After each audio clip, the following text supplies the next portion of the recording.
Hi, welcome back to another video for this series. Last video, we went over analyzing network traffic with Wireshark. In this video, we're actually going to go over configuring endpoint security. For our first exercise, we're going to get into using an antivirus program, which is Windows Defender, and I'll actually get straight into it because I did explain Windows Defender a bit in another video. But nonetheless, I already have it good to go. And I also want to note that on the Windows Defender screen here, right? The virus and the spyware definition section, actually, let me close this out, right? The signatures are outdated, right? Outrageous. This is criminal. Actually, so the number of days actually since the definitions were created, it's been quite some time. So therefore, this computer is most certainly at risk. So we're going to actually run the quick scan right now. It didn't take long at all, right? So it's just pretty much screening for malware, right? Let's see. So the scan is finally completed, and we can see it again over 110,000 items and no threats. Luckily, Jesus Christ, were detected on the PC during the scan. So I'm actually going to let's see here. I'm going to do update definition. I'm just going to update. It's just a minor update process, right? It may take a few minutes to complete, and then we can take a look at the settings that we have for our Windows Defender once this is completed. All right. So finally, our virus and spyware definitions are up to date. So we can actually take a look at settings and take a look at some exclusions. All right, let's add one here.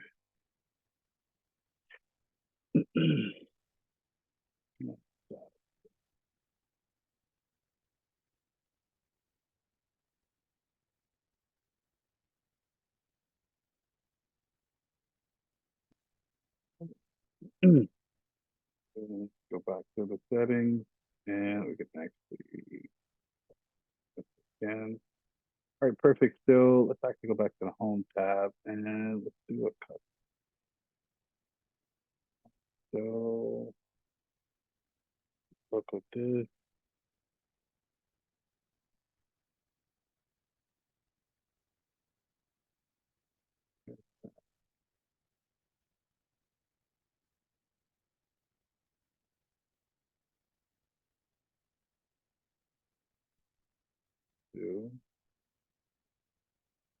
There we go.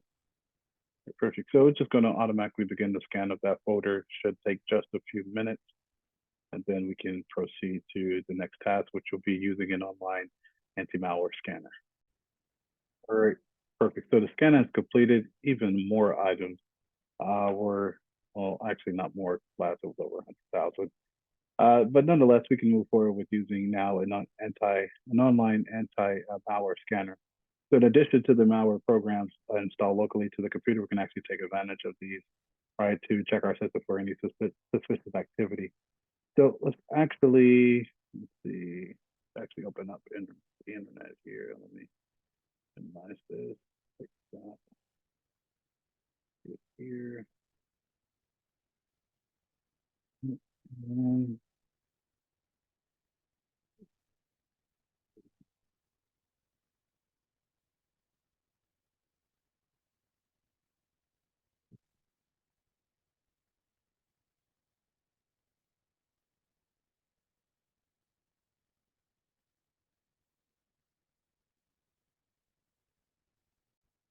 all right, so now we're just going to run next up the agreement. I'm going to do a quick scan. All right, it should hopefully it takes about 2 minutes. Sometimes it can be a bit longer. Let's see. All right, scan has finished. So now we can actually look at the Internet Explorer browser security. So most web browsers usually have a lot of improvements in battling malware. I know Google Chrome has come out with some really aggressive improvements thus far as browser security, especially now within the last couple of days. I believe they were just fined, or they reached a settlement rather for about 700 million because it looks like they were actually. Notice it's kind of a tidbit, but they were actually tracking browser information from customers to be used in their browser, even while they were incognito or private mode in other browsers. So while that was just a small tidbit as far as the story, I found that really interesting. But nonetheless, they did come out with a lot of aggressive browser security settings as far as from other folks outside of their network and your network to make sure you're better protected. So let me actually close this and open up the dinosaur that is Internet Explorer. All right, perfect. So let's actually do here. Then we'll want to manage our add-ons here. All right, perfect. So let's take a look at tracking protection. All right, and we're going to enable this. All right, perfect. So actually, I'm just going to close. Then we're going to go back. Actually, we're going to go back here quite a few times. So let's do the upper blocker settings. We actually want to allow the site here, of course. All right, perfect. Now let's go back here. All right, perfect. So let's see, smart screen filter. I want to turn it on. All right, perfect. And we want to check this website. Yeah, that's fine. Did not report any threat. This is pretty good. Now, let's actually do some ActiveX filtering. It doesn't give us a notification or any menu, but we'll be able to verify that it's working with the check mark, right? And we can actually download any ActiveX controls also if they're coming from like any trusted publishers or software publishers rather.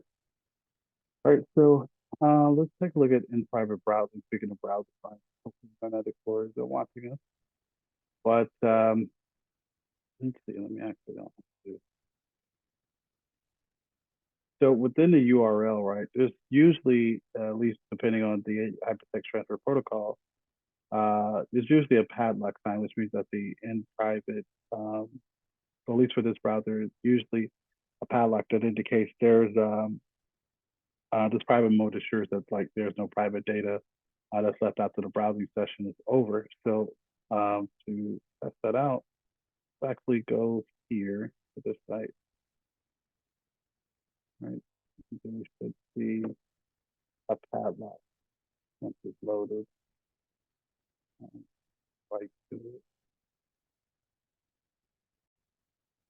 Perfect. So now we can see right here, right? So that means the website has been signed by DigiCert, right? So we can actually take a look at the certificate. And we can see from the general report that more information about the certificate details, right? Who was issued by, the valid dates, things of that nature. But now that we've seen all of this as far as browser security and different tools and settings we can use, I'm going to actually move forward to the next exercise, which is using anti-spyware. So first, let's actually install the anti-spyware. So let's actually reopen here. And I'm just going to take this here.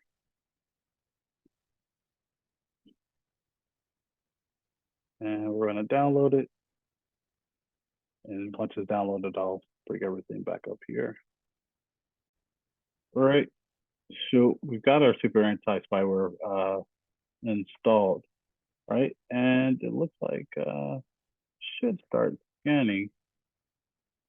You check for malware. See. Do a quick scan. All right, perfect.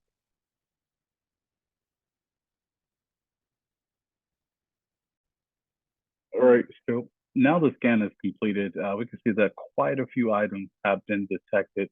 I'm just going to hit continue here, and let's expand this. Oh wow, that is quite a bit of cookies, not Nabisco.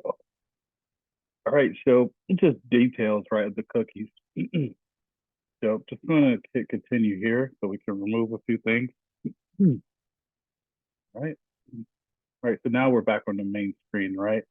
And now we can move on to our next task now that we've taken care of the anti-malware or the malware in general, right? So now for our next exercise, we're going to be installing an endpoint protection site system role.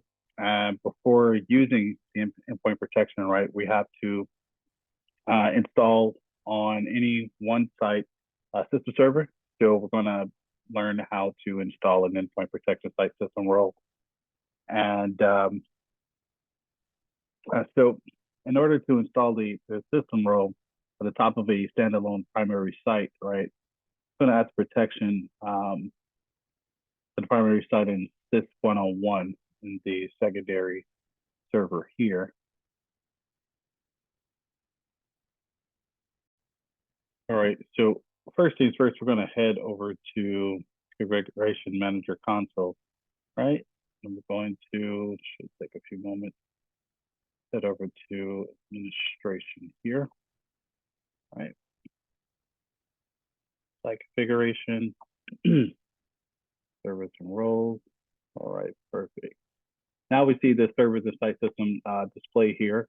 And we're just going to select the standalone primary site for the PLAB sys01, right here. Then we're going to add site system role, of course. Right now, going to hit next, next, so the proxy page, and then endpoint protection, of course, and next, then here. All right, perfect. So let's see. All right, perfect. Summary. Next. Perfect. Now we're good to go. Get the ball rolling. So now we're just going to configure the alerts for the endpoint protection. The alerts that perform the administrator when specific events such as malware malfunctioning have occurred. So we're just going to configure those alerts. So let's scroll over to, let's see, here's the devices. Let's see here.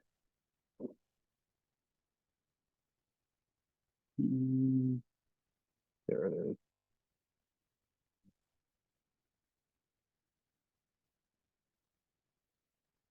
So I'll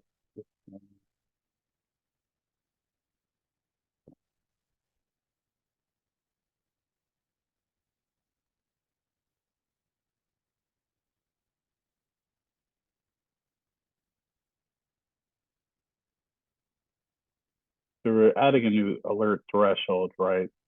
So now, let's see. So we're going to select a few for when malware is detected, and the same time malware is detected on a number of computers, of course, and the same time malware that's repeatedly detected, of course, and multiple types of malware that are detected, which is fairly reasonable, right? So we're going to click OK, and naturally we're going to hit apply to make sure it's important. Still, you can actually click OK to click out of here. So let's actually take a look at monitoring now from our configuration manager. So alerts here, all alerts, and we can see all the alerts that we just created for the endpoint protection, right? So now this allows us to move on to our next exercise, which is configuring the definition updates for endpoint protection. So we can update the anti-malware definitions on our computers or devices. So let's actually take a look at our software library. We're going to expand software updates here. Let's see, the deployment rules, perfect. So now, let's actually create one. Create a deployment rule. All right, perfect. So we're going to have ADR endpoint protection. Right, perfect. And then, let's see.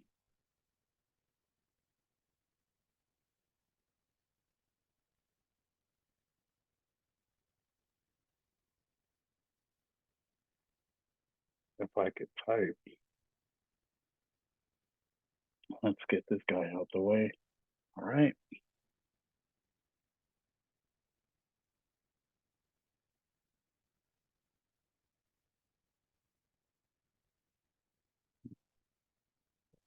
Perfect. So let's actually click here, right? Definition update. Perfect. And then let's browse a bit. I'm gonna do all systems. We've seen before, right? Perfect. All right, so now that we've done taking care of those specific settings, let's hit next, all right? And then let's see. Yeah, I'm gonna keep the default here. All right, and then let's see. Product is good, and update. Yep, we're good there. Perfect. All right, so now we need to specify the recurring schedule for this rule, right? So let's see, run the rule after, yeah, so that's good. All right, perfect. So now we're just gonna schedule the, configure schedule details for the deployment. So let's select client local time. As soon as possible. Next. And now for our user experience, right?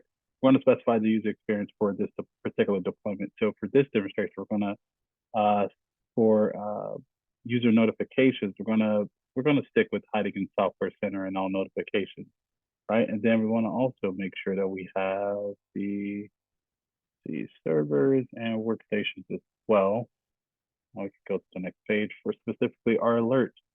So now we're just going to specify the required software update alert options. So let's see. This is good, right? So now for our download settings, we're going to specify the software updates download behavior for clients on slow site boundaries, of course. So we're going to keep the default for this. This looks pretty good. Right now for the deployment package, we're going to create a new one. So let's do EP.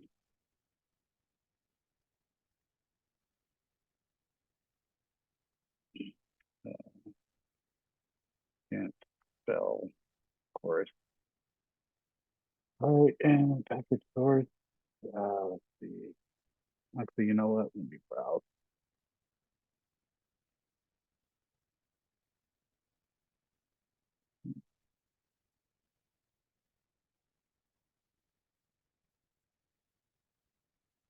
Perfect. And then let's go to,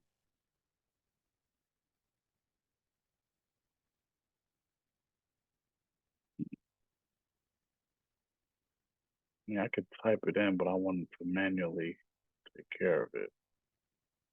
Let's see.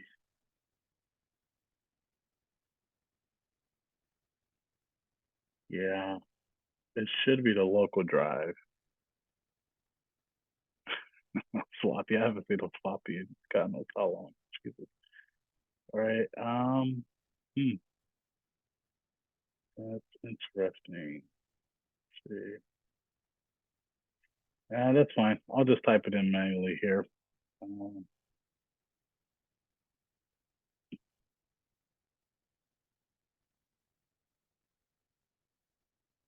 see.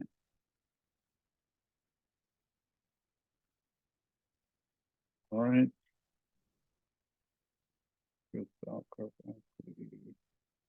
right, so we're good there. So now we're just going to actually add distribution points.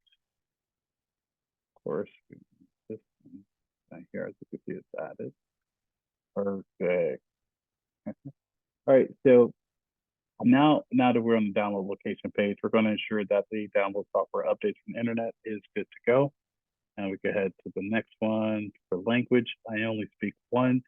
However, I plan to be able to speak French very soon. I'm not sure which Asian language, but I can also learn something else there as well. That's good. All right. Hit next. All right. So now we just, that was really quick. All right. So let's that. All right. Perfect. So actually, we're good to go. All right. Perfect. So now that we've completed this, right now we see the automatic deployment rule that was created for configuring the updates for the endpoint protection, right? So now we're able to create and deploy anti-malware policies for endpoint protection. So now we're just going to create and deploy deploy this. So now let's go back to inset assets and compliance, right? So let's actually, let's see, compliance settings. Where is it here?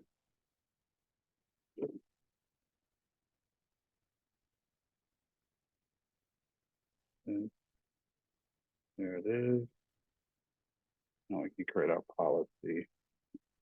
All right, so let's do DP.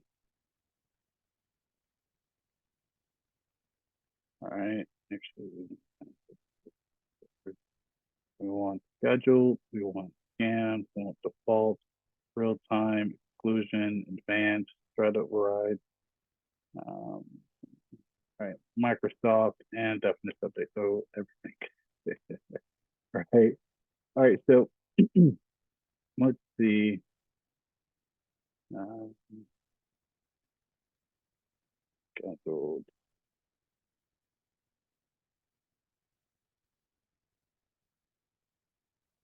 Um,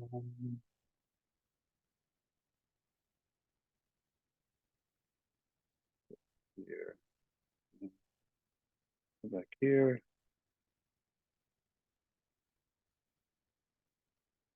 Wait, what?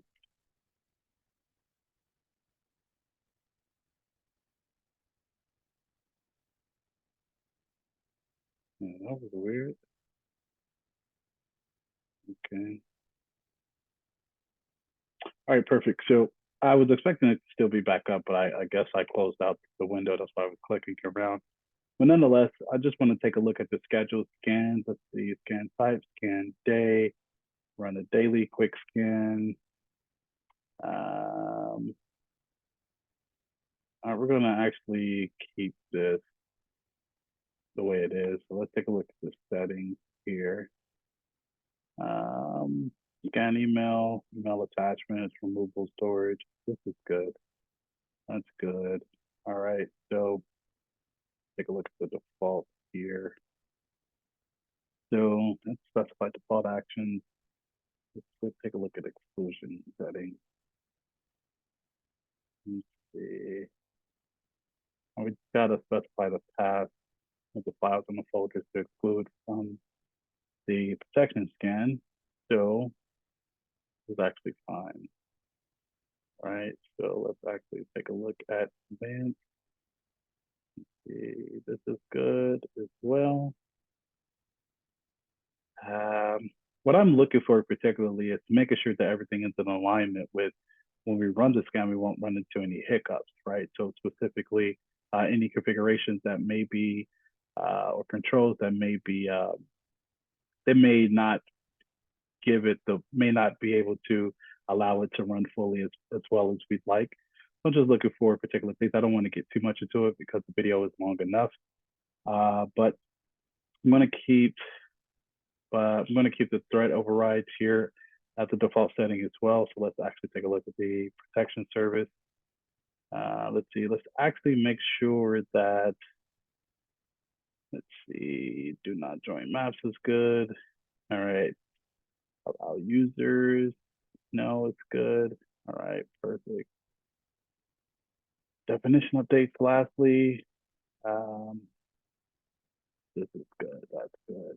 All right, perfect. So now we can see the newly created Anti-Malware policy listed right here in this page, right? And we can also see the details of everything that we have here. You know, at least some of them, right? We have the deployment as far as any time that it will have to be deployed. So, we're actually going to deploy it. So let's take a look here. Deployment group. Here. Oh, actually, you know what? I did realize it was already here. All right. Actually, you know what? I wanted to do it a certain way, but nonetheless, I'll just hit deploy here. And let's do all systems, of course. Right. Right. Don't go crazy on me for loading. All right, perfect. So now we're just going to configure the custom client settings for the endpoint protection. So for the centralized server to deploy the policies properly, we actually have to configure the policies, right? So for example, if the previous updates are installed, the policies can be configured to remove the previous update. So we can always create custom policies to meet our organization's requirements. So we're just going to create the custom client right device settings. So let's actually head back to administration, right? And then let's take a look at client settings. And then create client device settings naturally, right? So we're going to name it client settings for endpoint. And then let's select endpoint protection, absolutely, right? So actually click here. Let's go take a look at here. And it's, yeah, right, perfect. This is just here. All right, perfect. So now we're able to, of course, find the newly created client device settings, right? So now we can actually deploy the device settings to the appropriate collection. So let's actually settings actually deploy here. All right, all systems deploy, right? Perfect. All right, so I'm actually click deployment here, as I mentioned earlier, right? You can actually see the data size and everything that's been deployed. We also right click, we can take a look at a few other things as well. So, but we can see that I've deployed the client device settings, right, for the endpoint protection. So now we're able to provision the endpoint protection, right? So we'll actually want to provision the endpoint protection client on this computer that's to be used as a disk image source for configuration management. So this computer is actually referred to a reference computer. So let's configure it. All right, so let's,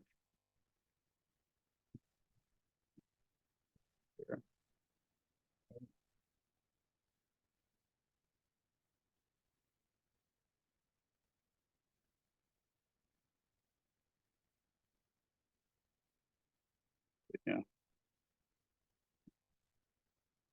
that's good. All right, okay,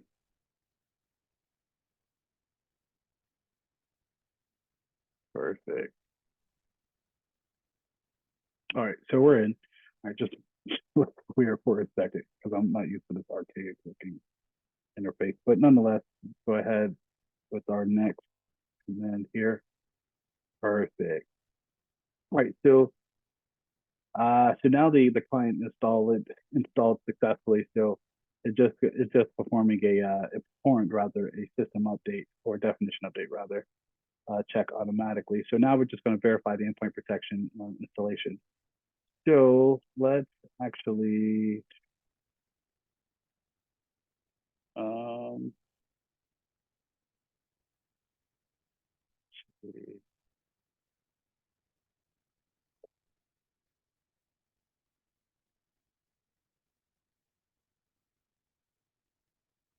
um,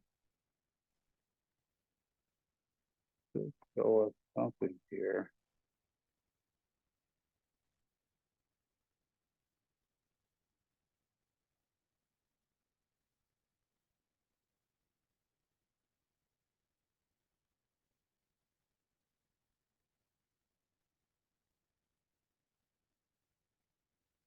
Hmm.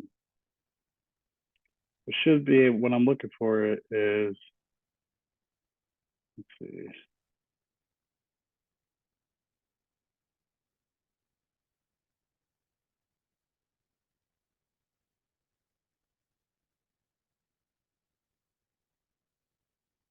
What that looks like. But what I was looking for, I was seeing if I could take a look at hitting let's do that. There's only one. Well, but nonetheless, I was trying to take a look at for us to see some hidden icons from our Windows notification area. So I'm actually just going to click this here. I was looking for something else, but I'll just open it. Right, for our endpoint protection. So now let's take a look at our settings. So I just want to verify for our protection that some settings that are managed by our security administrator. I just want to verify that see that. So this confirms that the settings are being rolled out by our endpoint protection, right? So that's pretty much everything. It was actually a fun roller coaster ride for this video. This brings us to the end for configuring endpoint security. And for a brief recap of what we've done, of what we were able to gladly do, let me actually block this out. So we were able to use some antivirus, install and configure some anti-spyware, create endpoint protection, configure alerts, configure some custom client settings, and also provision endpoint protection client as well. And that's it for configuring endpoint security. Now for our next one, we're going to configure advanced authentication and authorization as well. I believe I've done that in another video as well, but I'm going to deep dive a little bit more into it on the next video. Thank you guys for watching. I'll see you there. You stay curious, stay secure.